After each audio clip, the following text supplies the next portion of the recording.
Donc j'ai mis dans les buts Bernard Lama, parce que j'ai joué 6 ans avec lui. C'était notre garde-fou, c'était notre assurance tout risque, c'était notre soutien sur les ballons aériens. Voilà, il nous rassurait. Alors des fois il était extrêmement casse-pied parce qu'il n'arrêtait pas de parler, mais tellement décisif et soulageant. Je retiendrai Jocelyn Gloma. Jocelyn a des qualités offensives que peu de monde a, de répétition d'efforts, de qualité technique, par moments au détriment un peu de son travail défensif, mais compensé voilà, par cette activité.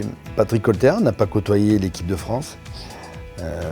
Patrick était un mec d'une régularité que je n'ai jamais vue, dans ma vie. Il ne ratait pas un seul entraînement. Il ne ratait pas un seul match. On lui mettait chaque année un nouvel arrière-gauche dans ses pattes et chaque année il prenait le dessus et c'est lui qui jouait. Tout le monde a oublié que c'était un super joueur de ballon, un super centreur, extrêmement décisif sur ses centres. Voilà. C'est pas pour rien que vous êtes passé 6 ans titulaire au Paris Saint-Germain, dans un club qui a gagné beaucoup de choses malgré ce que disent certains. Défenseur centraux, pardon. Alors, il n'y en a qu'un, donc parce que je me mets dans l'équipe, je me demandais d'y être. J'ai mis Ricardo Gomes, qui a été pour moi le guide. Voilà. Il fallait que j'avais 24 ans en arrivant au Paris Saint-Germain. Lui était déjà international brésilien, était arrivé de Benfica l'année précédente. Il est un mec rassurant dans son placement, jamais énervé, toujours calme. On sentait que ça bouillonnait au fond de lui, mais tu sentais pas la pression, tu avais l'impression qu'elle glissait sur lui. Et surtout, on était extrêmement complémentaires.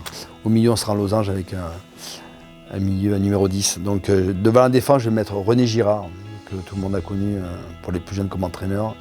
Et sur le terrain, c'était un guerrier incroyable.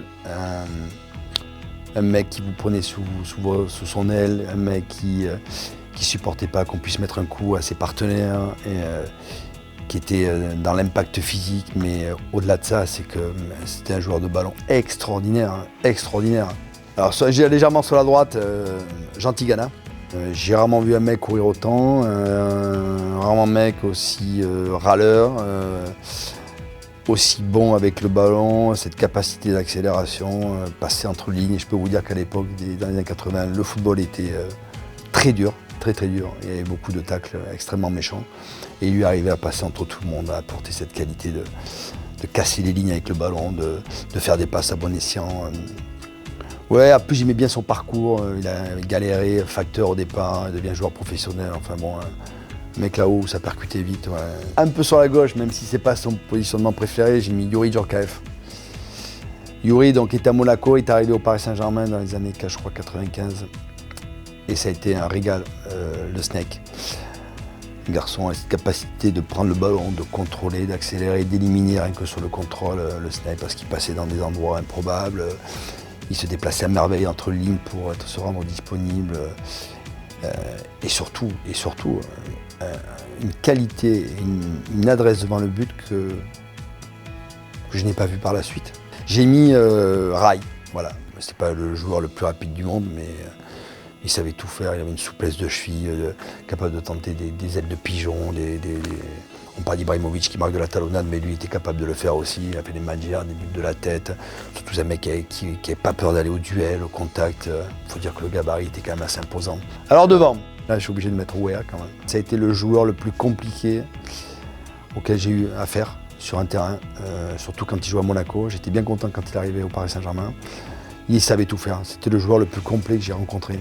Il allait vite, il était bon de la tête, il était bon techniquement. C'est l'homme aussi qui vient en aide aux gens, c'est le joueur qui récupérait tous les plateaux repas à la fin quand on rentrait en bus et qui les amenait au clochard du coin à Saint-Germain-en-Laye. C'est voilà, le coéquipier modèle, c'est le joueur fabuleux, quoi. Et le dernier, oui, c'est pareil, c'est un autre ballon d'or, c'est Jean-Pierre Papin, que j'ai côtoyé à Marseille, puis en équipe de France. Le mec qui se posait pas de questions, qui frappait dans toutes les positions, il cadrait tout le temps.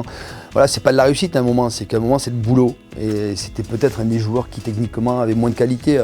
Quand je compare à Georges ou à Enzo Francescoli, il n'y avait même pas photo, ou avec un Youri Djorkaeff. Mais gagner un ballon d'or avec... Mais je crois que personne au départ, en le voyant jouer quand il était à Vichy, après à Bruges, je crois, et arrivé à Marseille, aurait imaginé que Jean-Pierre fasse une carrière de ce niveau-là. Voilà, donc Jean-Pierre a été récompensé de tous ses efforts de titre de champion, capitana de Marseille, et cerise sur le gâteau, il va au Milan AC. Le seul regret qu'il doit avoir, c'est de ne pas avoir côtoyé, d'avoir une équipe de France à la hauteur de son talent, en tout cas de son niveau, et lui aussi récompensé un ballon d'or. Donc j'étais obligé de mettre Georges Weah et Papin. J'aurais bien aimé mettre Enzo Francescoli, mais bon, il sera remplaçant. Allez, ça va être une belle équipe.